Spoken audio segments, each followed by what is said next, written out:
দাদি হেনুবৎসগণকে নিয়ে গোঠো খেলা খেলছে, গোচারণ করছে। হঠাৎ করে গোঠো খেলা খেলতে খেলতে মনে পড়ে গেছে মায়ের কথা।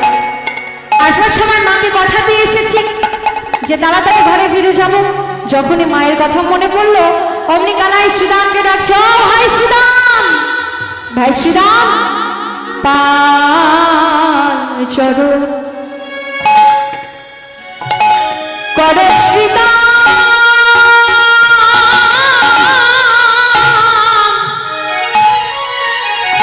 শ্রীরাম রে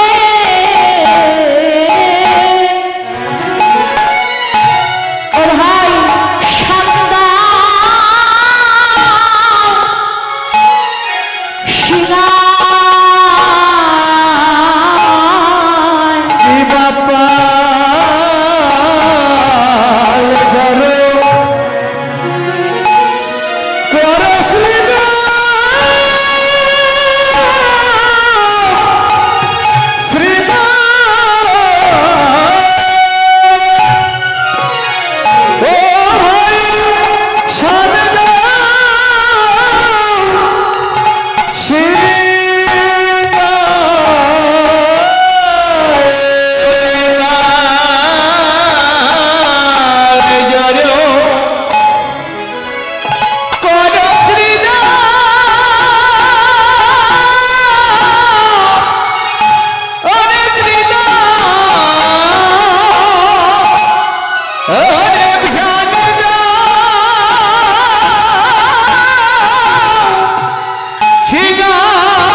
সফলে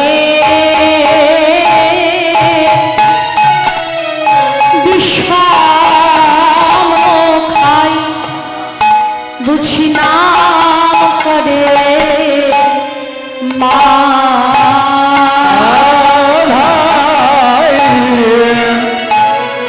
সফলে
ডাকিতেছে ওরে গোপাল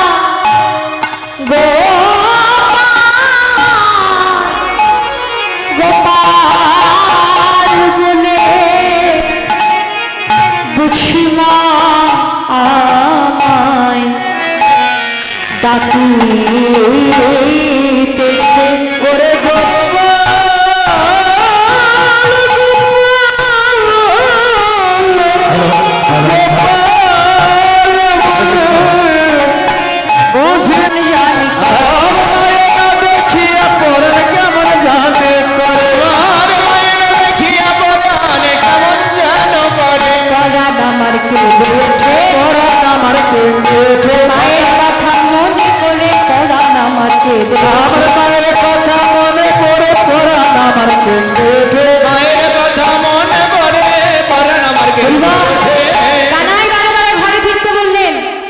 রাখালগণকে নিয়ে ধেনুবৎসগণকে নিয়ে ঘরে ফিরতে চাইলেন না, আমাদেরকে বললেন তোমাদের ঘরে ফিরতে হবে, আমাদেরকে ঘরে ফিরতে বলছে। তাহলে আপনারা কীর্তন শুনতে এসেছেন, একটু পরে ঘরে ফিরে যাবেন, সেই ঘরে ফেরার কথা বললেন না। কোন ঘরে ফেরার কথা বললেন? আমরা যে ঘরে আছি এটা তো আসল ঘর নয়, এই ঘরটাকে ছেড়ে আমাদেরকে চলে যেতে হবে, সেই কথা আমাদের স্মরণ করিয়ে দিলেন। কেন বললেন? কারণ আমরা প্রত্যেকেই তো আসন্ন মৃত্যুমুখী জীব, আমাদেরকেও তো ঘরে ফিরতে হবে। যে ঘরে আছি এই ঘরটাকে ছেড়ে যেতে হবে, ঘরে ফিরতে বললেন। তো প্রশ্ন হতে পারে আমরা তো ঘরেই আছি, আবার কোন ঘরে যাব? আর ঘরেই যদি যাবো, যেখানে আছি এটা ঘর নয়, আর এখানে যেখানে আছি সেটাই যদি ঘর হবে, আবার কোন ঘরে যেতে বললেন? আমাদের এই ঘরটাকে তুলনা করলেন ওয়েটিং রুম বা বিশ্রামাগারের সঙ্গে।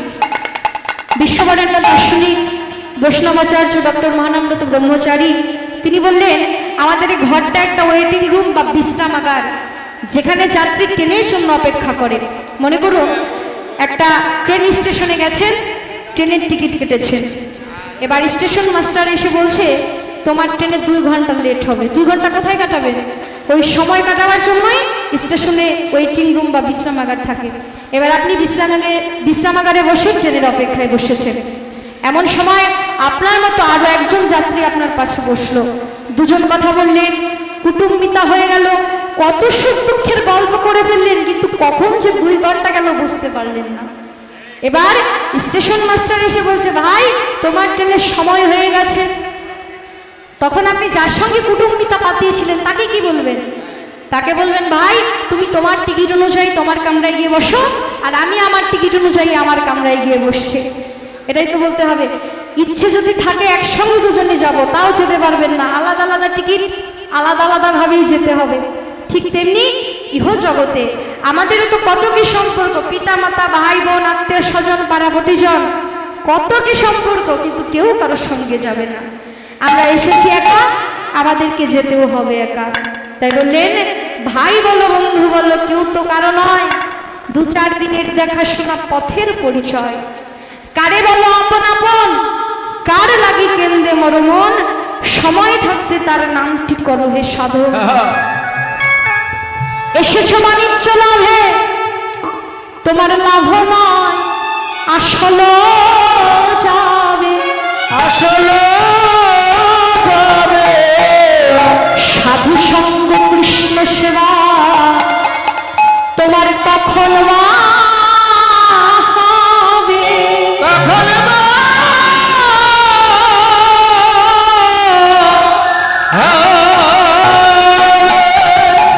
শোনো বলিব বল হরি বল যাবি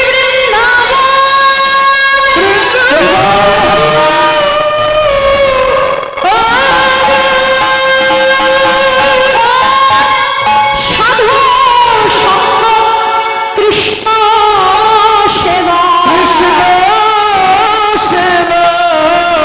সদাই মনে করো আলাপ,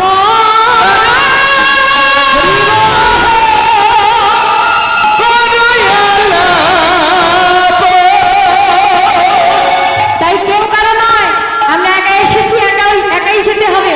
আর যে ঘরটাতে আমরা আছি এটা হলো ক্ষণস্থায়ী ঘর, ক্ষণিকের ঘর। এখানে কেন আছি? এখানে বসে আমরা অপেক্ষায় আছি কখন গোবিন্দ আমাদের ডেকে নেয়। যখনই গোবিন্দের ডাক আসবে তখন এই ঘরটাকে ছেড়ে আমাদের চলে যেতে হবে সেই ঘরে, যেটা আমাদের আসল ঘর। তাই আমরা এখানে বসে আছি অপেক্ষায়, কিন্তু ভুলে গেছি যে ঘরে যেতে হবে। তাই গোবিন্দ আমাদের মনে করাবার জন্য বারে বারেই বলছে শ্রীরামকে ডেকে, ভাই শ্রীরাম আমাদের ঘরে ফিরতে হবে।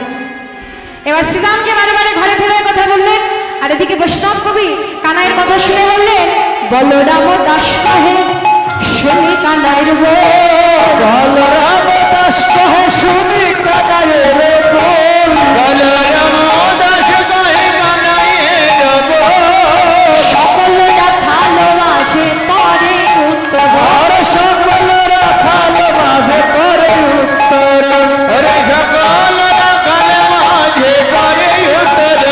সবাই মিলে ঘরে সবাই মিলে ঘরে চলো, ঘরে চলো, খেলার সময় নাই ভাই, সবাই মিলে ঘরে চল, আর তো খেলার সময় নাই, বদল ভরে হরি বলো, আর তো খেলার সময় নাই, বদনে বনে হরি বলো, আর তো খেলার সময় নাই ভাই, বদনে বনে হরি বলো। সকল রাখাল মাঝে করে উত্তর, সকল রাখাল মাঝে করে উত্তর।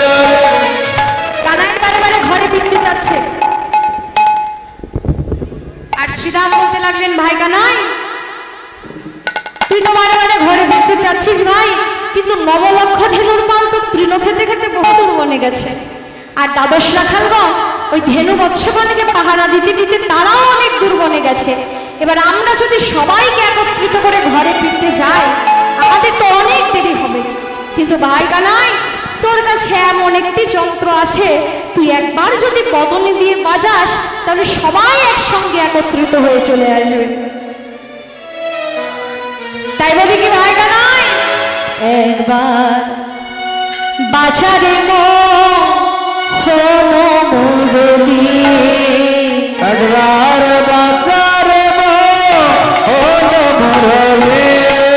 একবারে বাজারে মুরলি, মুরলি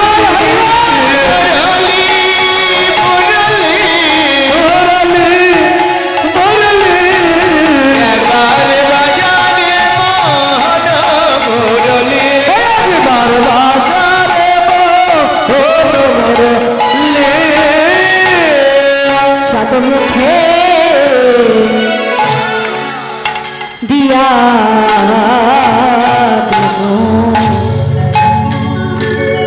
নাম লইয়া ধেনুরে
দক্ষিণা দান করতে হয়।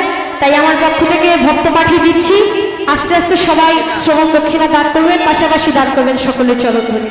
এবার কানাই তো বাঁশি বাজিয়েছে, বাঁশি ধ্বনি শুনলো কারা? অনুসারে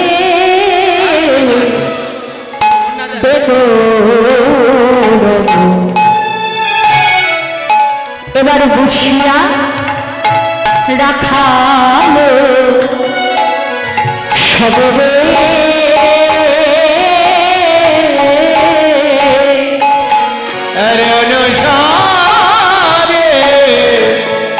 বেনু রব বুঝিয়া রাখালো সবরে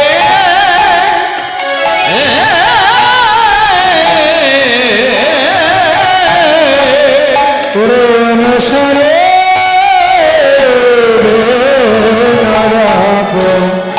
বুঝিয়ারা খালো সবরে এবার আসি আমি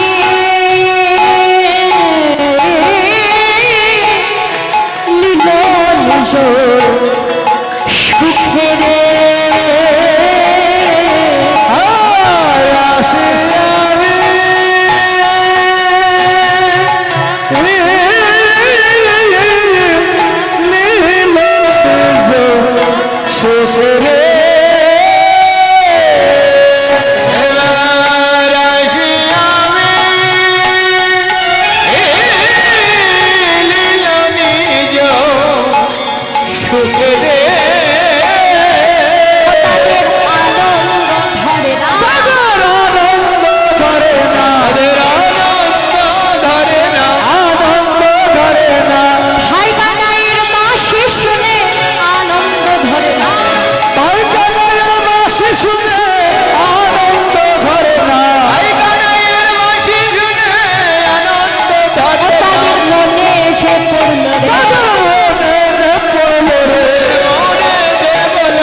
ঘরের কথা মনে পড়েছে, তাই সবাই মিলে ধেনু বৎসগণকে গোকুলের মুখে চালনা করলেন।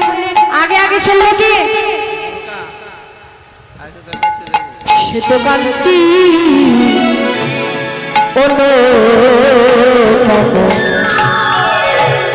এবার আগে ভাই দাদা বলো বলো বলো ওরে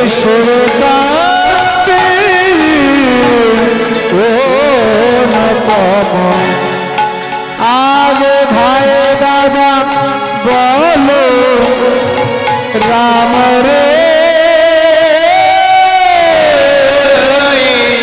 সে তো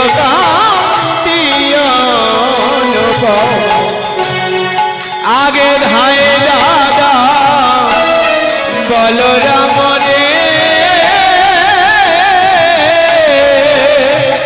আর শিশু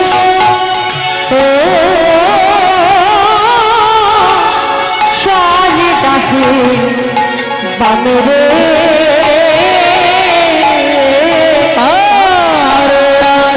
শিশু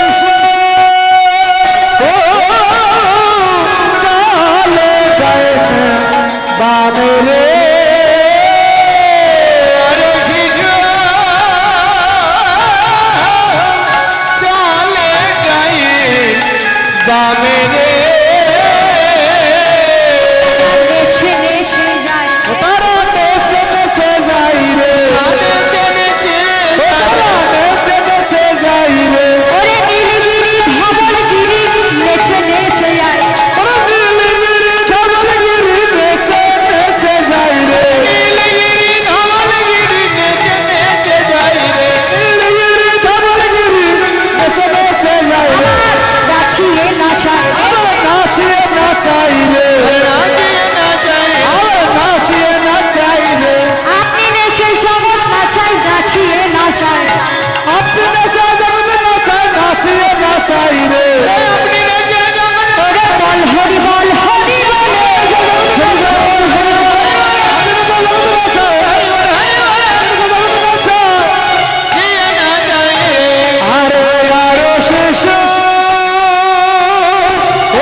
করি করি কত রঙকে যত রাখালো সব দিয়া আবার বলরাম দাস চলো সঙ্গে।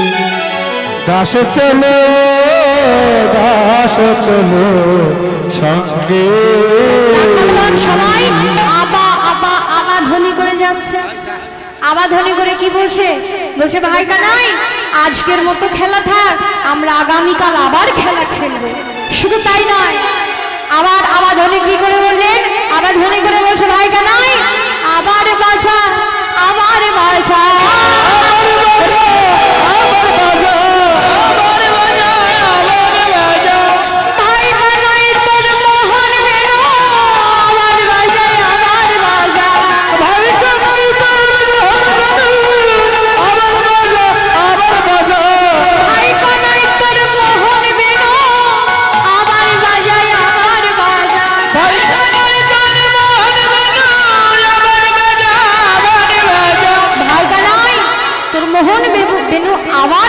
আবার বাজা। শুধু তাই নয়, আবার আবার ধ্বনি করলেন। আবার ধ্বনি করে বলছে ভাই কানাই, ভাই কানাই রে আমরা আবার যেন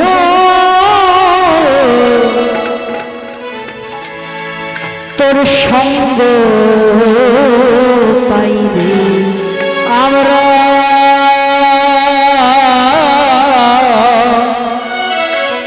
আবার তোর সঙ্গ পাই রে। ওরে আমরা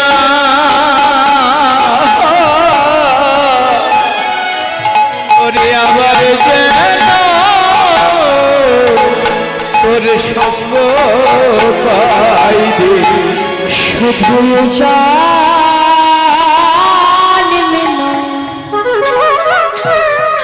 জন্মে জন্মে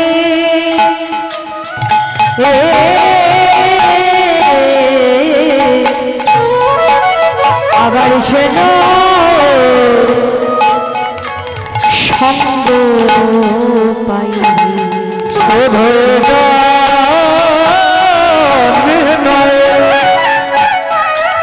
জন্মে জন্মে